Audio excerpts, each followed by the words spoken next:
Hayyee akkam jirtu dhaggeeffattoonni hordoftoonni YouTube chaanaalii kan keenyaa nageenyi kan koo bakka isin jirtanitti isin qaqqabu akkam jirtu naguma Oromoon biyya keessa jiru biyya alaa jiru hundumti keessan akkam jirtuun isiniin jedha. Nageenya kootti aansuudhaan har'a waa tokko dubbachuun barbaada.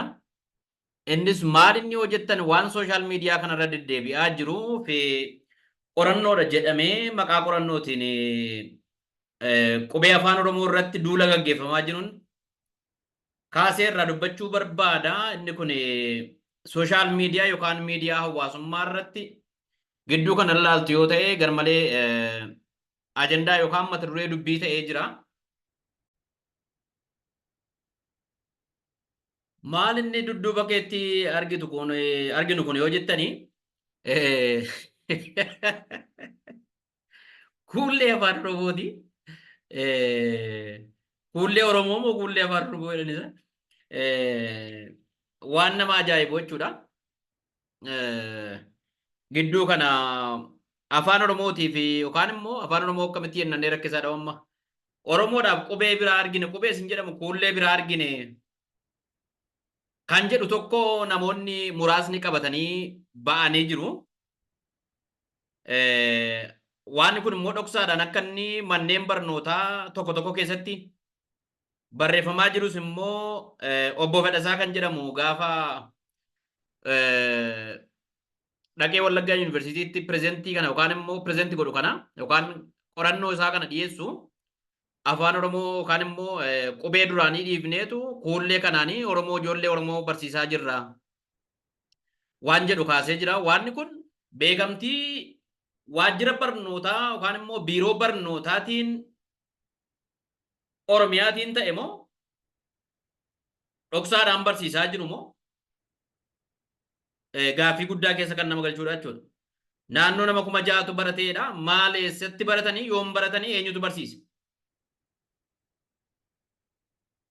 Bosonatti baratan immoo manuma barumsaatti baratan yookaan immoo galma dhuunfaa nama dhuunfaa irratti eessumatti kenname kun leenjii maaliitiin kenname? Tokkoffaa afaan tokko waan tokko gaafa barnootaaf gaafa namaaf laachuu jettu seera qabeessummaan isaa beekamuu qaba.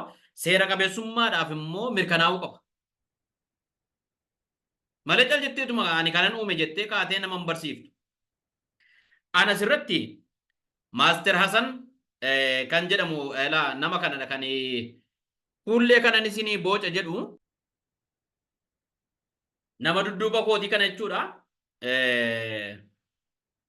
Kan anatu kuullee Oromoodhaaf bocee fidee kan jedhu jechuudha. Waan nama ajaa'ibu. Ani Maaster Hasan waan inni gaafachuu barbaadu eenyutu kana naa bocisiin jedhe yookaan immoo callisteetuma lafumaa kaateetuma waan yaada mataa keetiitiin callistee kana goota. Kaayyoon isaa maalin? Kaayyoon isaa qubee afaan Oromoo nuyi waggaa 30 ol ittiin baranne hanga 50 ta'u kan ittiin baranne dudduubatti deebisuudha moo jijjiirama bareedaa fidu maalni? Oromoon hamma ammaatti qubeen kan koo kun rakkina qaba jedhee si gaafateera yookaan immoo isumaa miidiyaa kamiinuu dubbatu dhageessee beektamoo?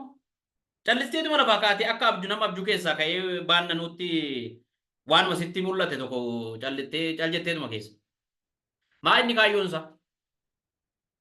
Na yaadadha bara waggaa 10 dura amma naannoo waggaa 10 darbeera. Qubeen afaan Oromoo aarraatu hin taane maarraa ka'uu moo haa jedhan isaa waan akka jedhanii jarri tokko kaa'anii turan. Waan nama ajaa'ibu kaayyoon isaanii maal ture? Oromoon afaan Oromoo afaan federaalaa naafa ta'u afaan hojii mootummaa federaalaa naafa ta'u jedhee isanni gaafatu kana akkamittiin akka dudduubatti deebisanii gaaffii kana kuffisan barbaaduuf kana ajandaa kana piroojeektii kana baasanii wallaalaa keenyatti kennan jechuudha. Kana hojjedhanii namni baay'een leenjiitti fudhateera. Akka leenjiitti fudhachuu isaallee akka waan gaarii taasaa namni baay'een waan dogongoraa jechuudha. gaafa waan itti qabdu si jalaan balleessa jedhanu lakki akka inni badu hin barbaadu jechuu qabda malee qaama qabeenya kee si jalaa balleessu dhaaf adeemu wajjin walii galtee waanuma qarshii muraasatti fudhatteef jecha seenaa Oromoo, duudhaa Oromoo, qabeenya Oromoo cal jettee olii gadi burjaajessuu hin qabdu. Na yaadadha kabajamoo Dooktar Lammaa Magarsaa yeroo sana walgahii walitti nu qabanii gaaffii itti kaafne maali kuni? Aamiti maarraa ka'u ni jedhu kun maal jechuudha? Daa'imman gaafa afaan jalqaban maadhaan jalqabuu jedhanii jalqabani. Daa'imman ji'a ja'a ji'a shanii waggaa tokko maal rakkoo maalii qaba? Zaarraa kaatu ijoolleen oo barbaadde. Aarraa kaatu waarraa kaatu. That's not our business. Sun dhimma keenya miti. Dhuguma nu yaaddaniiti baay'ee. Ormi kana fudhatee maal jedha? Lakkii kanaan dura aarraa ka'a jechaa turanii. Amma immoo qubeedhuma isaa jijjiiranii maarraa jalqabu jechaa jiru. Oromoon qubee dhaabbataa hin qabu yeroodhaa yerootti jijjiira waan ta'eef afaan kun afaan federaalaa ta'uu afaan hojii federaalaa ta'uu hin danda'u jedhanii nu markaa fuudhanii sababa isaa numatti deebisanii ittiin gaaffii keenya ukkaamsuuf ture. Kanaaf kabajamoo Dooktar Lammaa Magarsaa ammayyuu bakka jirtanitti galanni keessan guddaadha. Isaanii wajjin taatanii warri yeroo sana irratti hojjettan baay'ee galatoomaa ulfaadhaan siniin jedhama. Yeroo sana Dooktar Tolaa Bariisoo Faacal jedhani. Mormuu kan qabu sila itti gaafatamaa biiroo barnoota Oromiyaa jechuudha. Mormuu kan qabu jedha dhaabbachuu kan qabu jalqaba irratti isaan ture. Waan fokkisaa jechuudha. Kitaabni isaa iyyuu maxxanfamee waan nama ajaa'ibu mana barumsaatti raabsame dhoksaadhaan akkuma kanatti utuu Oromoon hin beeku. Ergasii kitaabni sun sassaabamee akka inni gubamu godhame jechuudha. Ammas immoo Maaster Hasan namoonni akka fedha saafaa gaafa isaan kana fudhatanii dhufanii namoonni barsiisuu jalqabameeraa jedhani maaliif ituu Oromootti gadi baaftanii Oromoon irratti waliin galintuma waan gaarii ta'e iyyuu barsiisuu akka jalqabdaniif eenyutu iyyuu isinii ayyame. Kaarikulamii yookaan immoo sirna barnootaa adda addaa qabaa Oromiyaan. Tokko kan dhoksaadhaan hojiirra oolchu tokko immoo kan mul'inaan hojiirra oolchu jechuudha.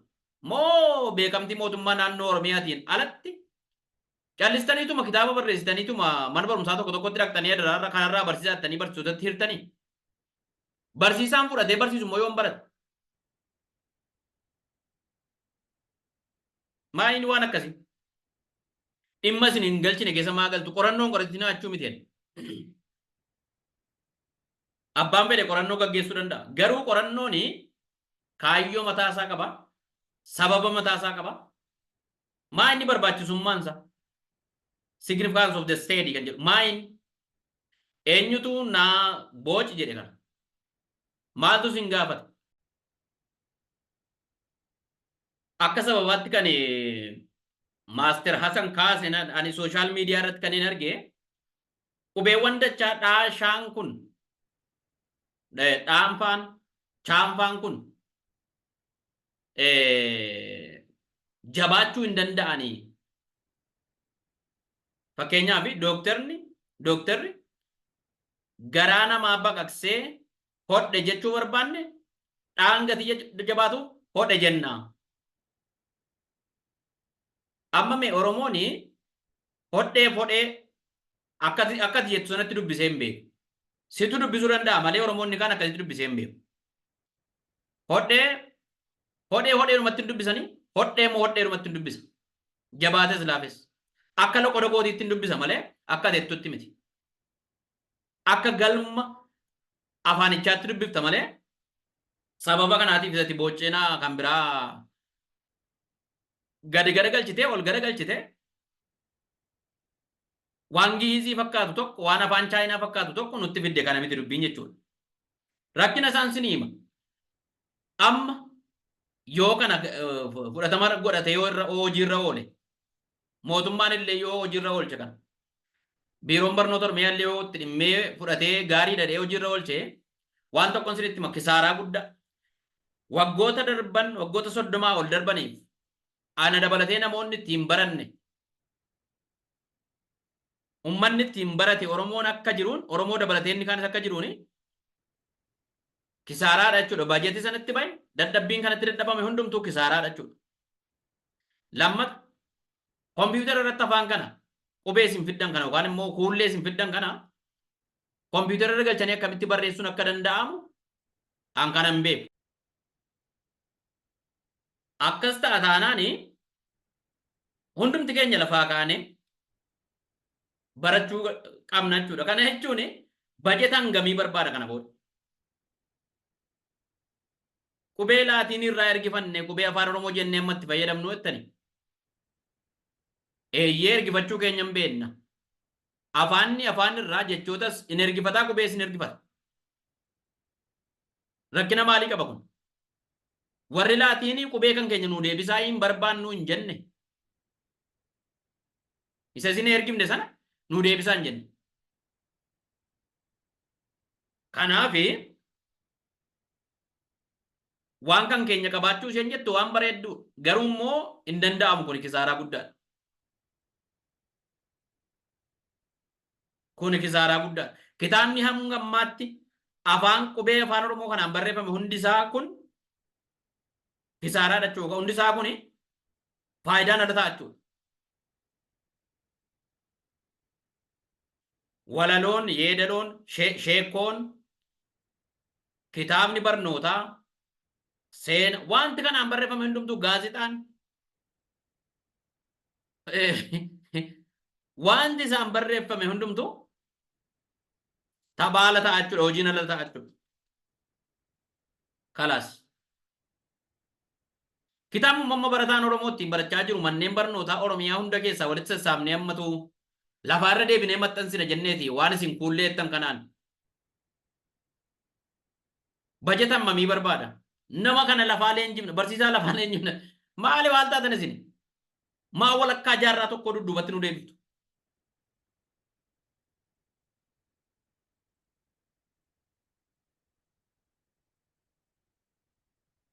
Sammuutti deebi'uun gaariidha. Qalbiitti deebi'uun gaariidha. Rakkina guddaa fidachuudha. Afaanichas afaan hojii federaalaa gochuu hin dandeenyu bifa kanaan yoo akkas gootanii nu jeeqtu ta'een gochuun ulfaataadha. Kun ergama diinaa, ergama warra afaanicha jibbuuti. Jala mureensi itti himan. Maastera san ogeessonni afaanii jiru warra ati ispoortii makee tukaandoo makee dhukkee irraa kaas. Fedha isaati immoo qorannoo kee waan biraa irratti gaggeessi. Nuyi beektota qorachuu qabna. Waan akkasii deemi. Wanti itti qorattu wanti itti hin qoranne jira boo.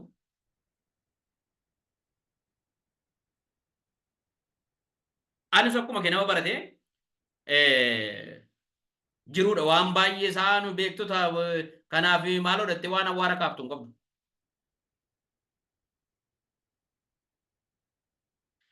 Achirratti waan inni yaadannee namootaa kennu. Qubeen afaan Oromoo kun ergifataa ta'uu isaa har'uma baru bartani. Maal har'a hin barre nu duruma beennan.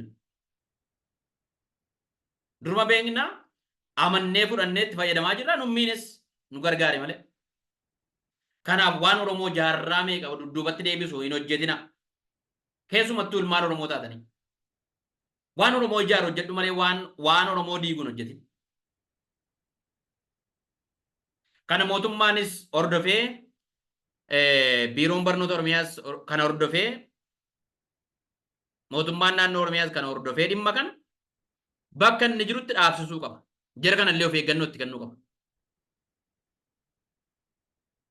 Warra guddina Oromoo jibbu, warra guddina afaan Oromoo jibbu, warra sanaaf karaa taatanii, warra sanaaf ergamtuu taatanii, warra sanaaf harka taatanii harka irreebinaafi. Galatooma ulfaadha. Warri afaan Oromoo qubee afaan Oromoo kana boocee. Warri duraanii Sheek Bakar Isaa Palloo warri duraanitti dadhabe. Dr. Hayilee Fidaa. Isaan kun utuu reeffi isaanii ekeraan isaanii ka'ee isin ilaalee akkamsiin taajjaba dhuga.